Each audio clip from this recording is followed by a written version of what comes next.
Buddha sent a thought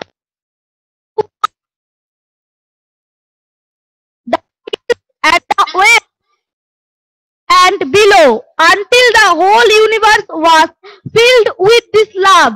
When you have that feeling, you have true personality. তাহলে আমাদের বুদ্ধ সম্পর্কে বলেছেন, বুদ্ধ স্বামীজি বলছেন বুদ্ধ কি করেছিলেন। Buddha sent a thought of love towards the south, the north, the east, and the west, above and below, until the whole universe was filled with this love. When you have that feeling, you have true personality. Buddha সব দিকে তার প্রেমের চিন্তা ছড়িয়ে দিয়েছিলেন, সকলের প্রতি প্রেম মমত্ব সেই ভাব তিনি চারিদিকেই ছড়িয়ে দিয়েছিলেন, যতক্ষণ না যেন বিশ্ব সেই ভাবে সম্পূর্ণ সম্পৃক্ত হয়ে যায়। এরকম যদি হয়ে থাকে তাহলে প্রকৃত তোমার ব্যক্তিত্ব গড়ে উঠেছে। স্বামীজি বলছেন যেন প্রকৃতই তখন ব্যক্তিত্ব যেন আমাদের গড়ে উঠেছে। আমরাও যদি সকলের প্রতি প্রেম, সকলের প্রতি মমত্ব ভাব বজায় রাখতে পারি, তাহলে এরকম সব দিকে যদি ছড়িয়ে ফেলতে পারি, সকলের প্রতি সপ্রেম ব্যবহার করতে পারি, তাহলে আমাদেরও যেন বুঝতে হবে প্রকৃত ব্যক্তিত্ব গড়ে উঠেছে। আজকে আমরা একটা শুরু করব একটা আমাদের চ্যাপ্টার, আমাদের অনেকগুলো চ্যাপ্টার আমরা পড়ছি, সেই চ্যাপ্টারের মধ্যে একটা বিষয় আজকে শুরু করি যেটা আগে আমাদের হওয়া কথা ছিল, করেছি, আজকে আরেকবার দেখবার চেষ্টা করব। সেটা হচ্ছে নিউটনের গতিসূত্র। নিউটনের গতিসূত্র এই বিষয়ে একটু জেনে নেওয়ার চেষ্টা করি। নিউটন বিজ্ঞানী বিখ্যাত, তিনি তার গতিসূত্রে কি বললেন। তাহলে নিউটনের গতিসূত্র, নিউটনস লজ অফ মোশন। তাহলে নিউটনের এই গতিসূত্র থেকে আমরা কি জানতে পেরেছি আসছি। তাহলে প্রথম একটা ছবি থেকে শুরু করি। আশা করি ছবিটা সকলের পরিচিত, তবু একবার জেনে নিই ছবিটাতে কি। কেউ চেনে বোরাইতে বলতে পারবে ছবিটা কিসের। এখানে যে ছবিটা আমরা দেখতে পাচ্ছি বোরাইতে একটু তাড়াতাড়ি বলতে হবে এই ছবিটা কিসের। পরে নবাবগঞ্জ, বোরাই তাড়াতাড়ি, ছবি নবাবগঞ্জ, দেরি করলে হবে না। নিউটনের বাড়ি। নিউটনের বাড়ি, ঠিক বলেছে, এটা নিউটনের বাড়ি। তাহলে এটা নিউটনের বাড়ি উলস্ট্রপ ম্যানরে। এবং নিউটনের সঙ্গে পড়ার সময় আমরা এটা শুনতে পাই, আপেল গাছের একটা ব্যাপার আছে। আপেল তিনি পড়তে নাকি দেখেছিলেন, সেটা অনেকেই দেখে থাকতে পারে, কিন্তু তার দেখাটা একটু অন্য হলো। তিনি মনে করলেন যদি আপেল পড়ে তাহলে চাঁদও কি এরকম পড়ছে নাকি, চাঁদও কি পড়ছে, পড়লে তো পৃথিবীর উপরে পড়ে যাওয়া উচিত ছিল, কিন্তু এখনো পড়ে যায়নি। তাহলে এইটা তাকে ভাবিয়ে তুললো, তিনি ভাবতে শুরু করলেন। এটাই বিজ্ঞানীদের ক্ষেত্রে বিশেষত্ব, তখন তারা ভাবছেন, সাধারণ ঘটনা থেকে আরো অনেক কিছু তার গভীরে অর্থটা বোঝবার চেষ্টা করছেন। আইজ্যাক নিউটন তিনি যা গতিসূত্র লিখলেন যে গ্রন্থে, সেই গ্রন্থটার নাম চকদীপায় কেউ বলতে পারো গ্রন্থটার নাম? গ্রন্থটার নাম মশাট, মশাটে, গ্রন্থটার নাম প্রিন্সিপিয়া। পুরো নামটা বলতে পারবে? প্রিন্সিপিয়াটা সংক্ষেপে নাম, পুরো নামটা? আচ্ছা ঠিক আছে, বসে পড়ো। আর কোন ভাষায় লিখেছিলেন সেটাও করে নিচ্ছি।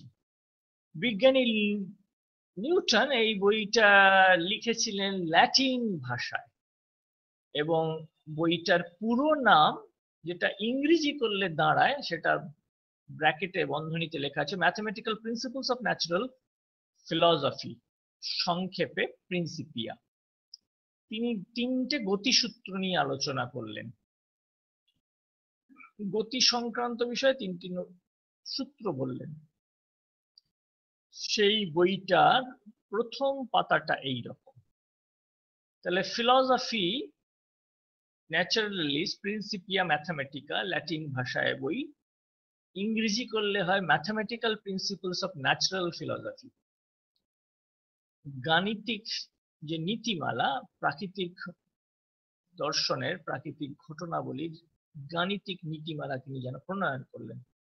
এখানে তিনটে সূত্র তিনি বললেন, তিনটে সূত্র আজকের দিনে আমরা যেটাকে বলে থাকি গতিসূত্র, সেই তিনটি গতিসূত্র এর মধ্যে আছে।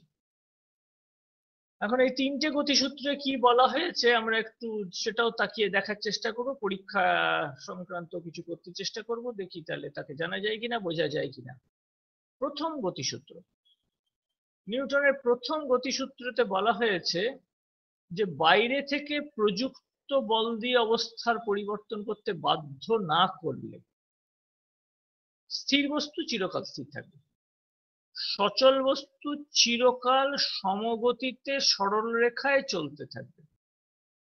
যদি বাধ্য কিছু না করা হয় পরিবর্তনের ওই অবস্থার, স্থির অথবা গতিশীল অবস্থার, তাহলে বস্তুটা যে অবস্থায় আছে সেই অবস্থায় থেকে যাবে।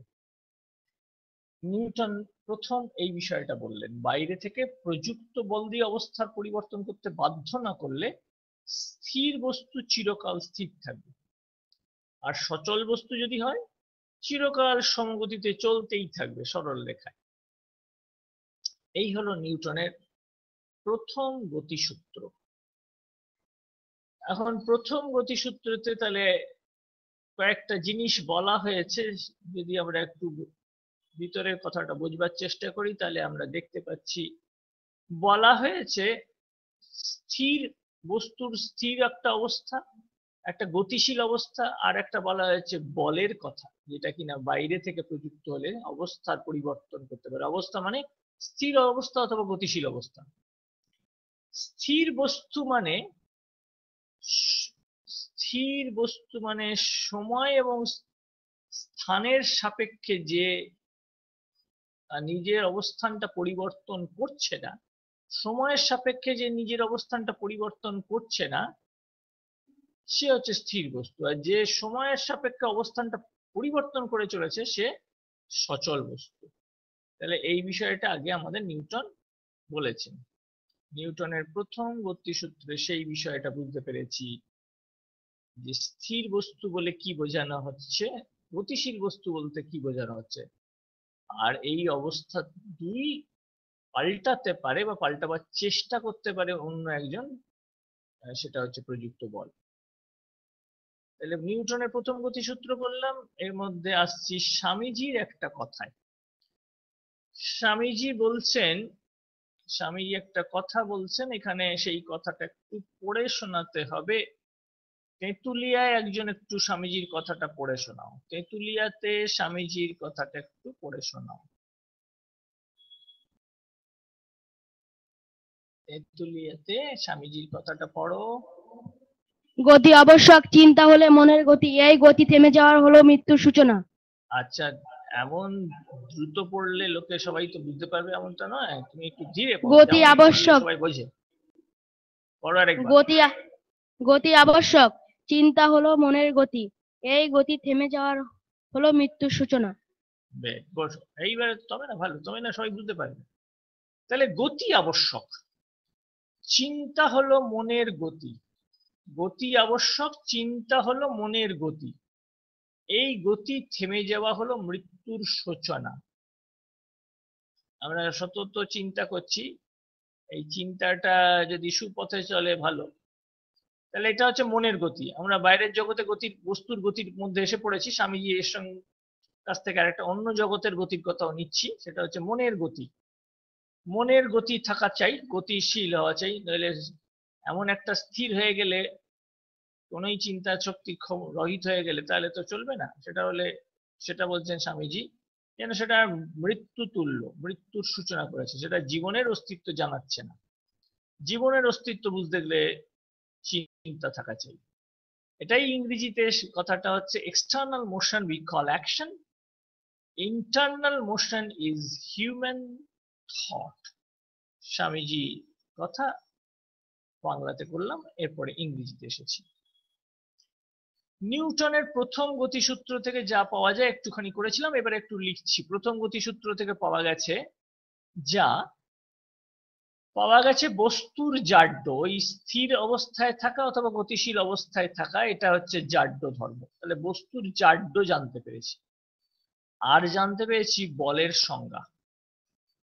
বল কাকে বলতে পারি সেটারও কথা ওখান থেকেই জানতে পেরেছি। নিউটনের প্রথম গতিসূত্র থেকে বস্তুর জাড্য এবং বলের সংজ্ঞার ধারণা পেয়েছি। যেহেতু জাড্য বলতে কি বোঝায় ওই অবস্থা, আমি সেটা আসছি। যেহেতু জাড্যের কথাটা আছে এখানে, ওই স্থির দশা, স্থির অবস্থা অথবা গতিশীল অবস্থা, সেজন্য এটাকে জাড্যের সূত্র বলা হয়ে থাকে। জাড্যের সূত্র বলা হয়ে থাকে। আমরা একটা ছোট্ট পরীক্ষা করার চেষ্টা করি। দেখো সবাই সেই পরীক্ষাটা দেখতে পাচ্ছ কিনা। পরীক্ষাটা দেখতে পেলে ভালো। আমার মনে হয় সবাই একটু পরীক্ষাটার দিকে তাকাও, দেখতে পাচ্ছ কিনা। একটা টেবিল ক্লথ নেওয়া হয়েছে, টেবিল ক্লথের ওপর একটু থালাবাটি গ্লাস সাজানো রয়েছে। এখন টেবিল ক্লথটাকে যদি টেনে নেওয়া, পরীক্ষাটা দেখতে পাওয়া যাচ্ছে কিনা দেখো। তাহলে দেখো এখানে আমরা পরীক্ষাটা দেখতে চেষ্টা করছি কিরকম হয়েছে।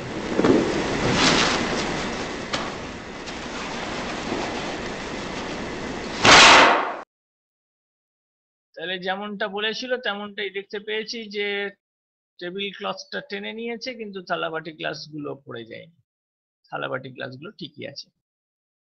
তাহলে এই ঘটনাটা কেন হয়েছে এটা যদি জানতে চাই, তাহলে আমরা বুঝতে চেষ্টা করেছি সেটা যে হচ্ছে টেবিল ক্লথটার অবস্থান ছিল স্থির দশা, স্থির দশা থেকে ওটা পাল্টে গেছে, পাল্টে গিয়ে গতিশীল হয়ে গেছে, কিন্তু থালাবাটি গ্লাসগুলো তখনও গতিশীল হয়নি, তাই জন্য ওরা স্থির রয়ে গেছে।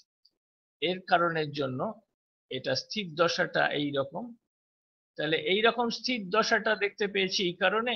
এবং তাহলে স্থির দশাটা কেন দেখতে পেলাম এবং কেন গতিশীল হলো কোনো একটা জিনিস, এই সব জিনিসটা যখন বুঝতে চেষ্টা করব তখন এই ব্যাপারটা দেখতে পেয়েছি।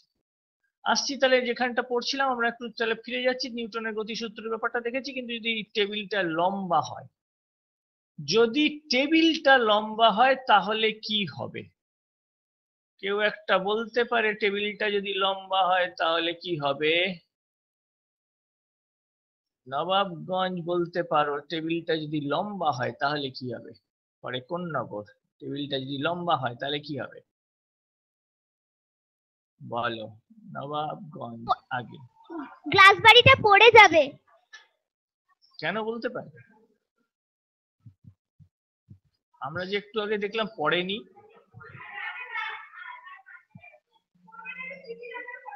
স্থিতিজাত্যের ফলে।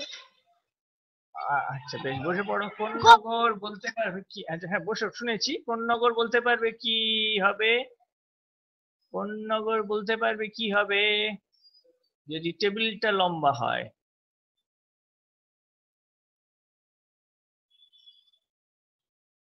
মাইক্রোফোন অন করে বলতে হবে। যদি টেবিলটা লম্বা হয় তাহলে বস্তুগুলো পড়ে যাবে। কেন বলতে পারে? কারণ গতিজাড্যের জন্য। আচ্ছা বেশ, বসে পড়ো। তাহলে এখানে একটা দেখো, আমরা একটা দেখেছিলাম যখন টেবিল ছোট তখন একরকম দেখলাম, এবং তোমরা যা বলেছিলে সে বস্তুগুলো পড়ে যাবে না তাই দেখেছিলাম। টেবিল ক্লথটা বেরিয়ে এসেছিল, বাকিগুলো ঠিক থেকেছিল। কিন্তু টেবিলটা যদি লম্বা হয় তাহলে টানতে টানতে ওই থালাবাটি গ্লাসগুলো গতিশীল হয়ে পড়বে ওই টেবিল ক্লথের সঙ্গে সঙ্গে, সেই জন্য ওরাও তখন পড়ে যাবে। তাহলে নিউটনের প্রথম গতিসূত্র থেকে এইরকম সব দেখতে পেয়েছি। এবারে জাড্যের কথায় ছিলাম, জাড্য কাকে বলে লিখছি। জাড্য কাকে বলবো লিখেছি। পদার্থের যে মৌলিক ধর্মের জন্য স্থির বস্তু চিরকাল স্থির অবস্থায় থাকতে চায় এবং সচল বস্তু চিরকাল সমগতিতে সরল রেখায় চলতে চায়, পদার্থের সেই ধর্মকে জাড্য বলে। তাহলে জাড্য হচ্ছে একটা পদার্থের মৌলিক ধর্ম, তার জন্য সে তার নিজস্ব যে অবস্থা স্থির অথবা গতিশীল সেটা বজায় রাখতে চায়। এটা নিউটনের প্রথম গতিসূত্র থেকেও দেখতে পাচ্ছি সেটা আছে। তাহলে জাড্য ধর্মকে অবলম্বন করে নিউটনের প্রথম গতিসূত্রের বিষয়টা উল্লিখিত হয়েছে।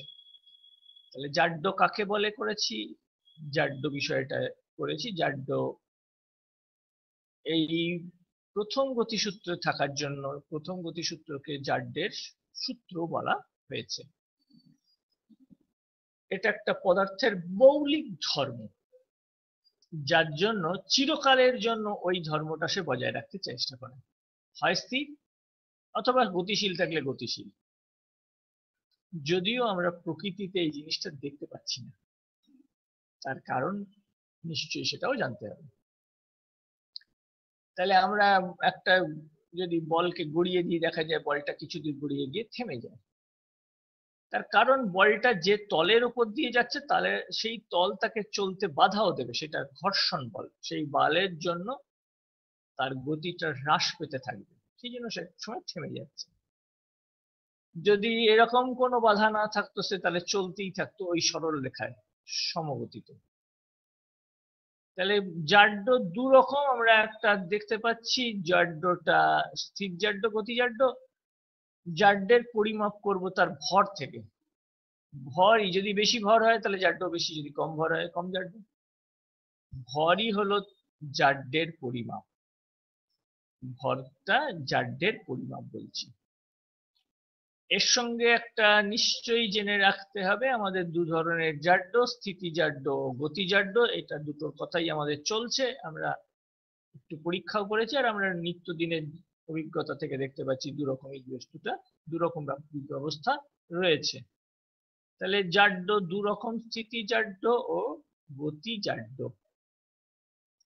তাহলে ভর হচ্ছে জাড্ডের পরিমাপ, জাড্ডো দু রকম। জাড্ডো কাকে বলে? নিউটনের প্রথম গতিসূত্রতে জাড্ডের বিষয়টা বিশেষ উল্লিখিত রয়েছে, সেই জন্য তাকে জাড্ডের পরিমাপ, এই জাড্ডের সূত্র বলা হচ্ছে। তাহলে জাড্ডোর জিনিসটা কি জানলে? জাড্ডো বা ইনার্শিয়া, ইনার্শিয়া অফ রেস্ট স্থিতি জাড্ডো, ইনার্শিয়া অফ মোশন গতি জাড্ডো। এই হলো জাড্ডো। পরে আসছি একটা জিনিসে, যেটা আমাদের জীবনের যে সমস্ত জায়গায় চলছি দেখতে পাচ্ছি, গাড়ি চলে, গাড়িতে সিট বেল্ট যিনি চালক তার জন্য বিশেষভাবে বাধ্যতামূলক। কেন বাধ্যতামূলক করা হয়েছে? তার কারণ সিট বেল্ট না বাঁধলে কখনো হঠাৎ যদি গাড়িটা বাধাপ্রাপ্ত হয় তাহলে চালক এরকম উল্টে পড়ে যেতে পারেন, কারণ চালক থাকবেন গতিশীল, গাড়িটা হয়ে যাবে স্থিতিশীল, সেই জন্য চালক এগিয়ে চলে যাবেন, কিন্তু সিট বেল্ট বাঁধা থাকলে সেই দুর্ঘটনা ঘটবে না। ঘুড়ি কেন আকাশে ওড়ে? ঘুড়ি কেন আকাশে ওড়ে বলতে পারে কেউ? মশাটে। ঘুড়িটা কেন আকাশে ওড়ে? মশাটে ঘুড়ি কেন আকাশে ওড়ে?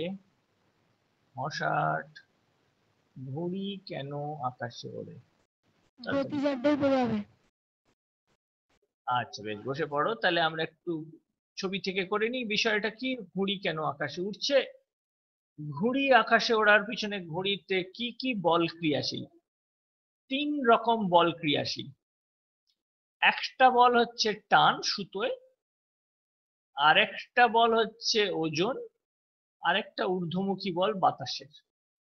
এখন এই তিনটের মধ্যে যেটার বেশি, মনে করো যদি টানটা বেশি হয়ে যায়, মনে করো টানটা বেশি হয়ে গেল, কেমন এই দিকে টান, তাহলে তো নিচেই চলে যাবে।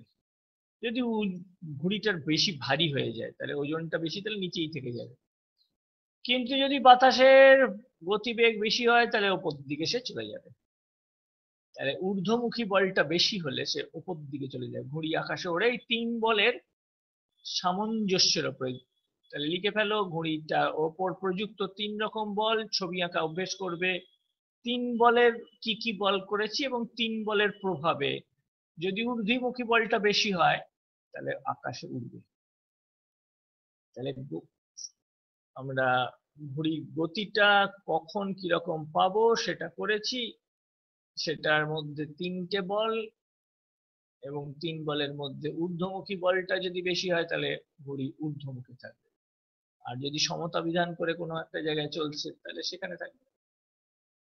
তাহলে ঘুড়ি আকাশে ওড়ে কেন? এখানেও দেখতে পাচ্ছি আমরা নিউটনের যে বলা কথা তার প্রয়োগ একটা রয়েছে। তাহলে ঘুড়ি কেন আকাশে ওড়ে সেটা করেছি। এবারে এতক্ষণ যা বলছিলাম সবকিছুর মধ্যে বলের কথাটা ছিল, তখন বল কাকে বলবো লিখছি। বল কাকে বলবো? বল হচ্ছে বাইরে থেকে ক্রিয়ারত একটা প্রভাব, যা কিনা বস্তুর স্থির অবস্থা অথবা সরলরেখা বরাবর সমগতিতে চলার অবস্থার পরিবর্তন ঘটাতে চেষ্টা করে অথবা ঘটিয়ে ফেলে। এই যে প্রভাব, একেই বল বা ফোর্স বলা হয়ে থাকে। একেই বল বা ফোর্স বলা হয়ে থাকে। তাহলে বল কাকে বলে যদি জিজ্ঞেস করা হয়, হোয়াট ইজ ফোর্স? বাইরের থেকে ক্রিয়ারত একটা এমন প্রভাব, বস্তুর যে দু ধরনের অবস্থা হয়, স্থিতিশীল অবস্থা অথবা গতিশীল অবস্থা, এটার পরিবর্তন করতে চেষ্টা করে অথবা করেই ফেলে, সেই প্রভাবটা হচ্ছে বল। তাহলে এই হচ্ছে আমাদের বল, যেটা নিউটনের প্রথম গতিসূত্রতেই দেখতে পেয়েছি উল্লেখ এসেছে। এই জিনিসটা থাকলেই নিউটন বলছেন যে, বা জগতে আমাদের তাই দেখা যাচ্ছে, নিউটন তার থেকে আবিষ্কার করলেন যে এই বলের এরকম প্রভাব রয়েছে, অবস্থার পরিবর্তনটা ঘটতে পারে। তাহলে বল কাকে বলে করলাম, এবং বলের সংক্রান্ত আরেকটু জিনিস জানতে হবে। বলের একক, বলের একক কি কেউ বলতে পারে? কোন নগর বলের একক? হ্যাঁ, নিশ্চয়ই পারবে। বলের একক নাম বলো। এসআই পদ্ধতিতে বলের একক হলো নিউটন।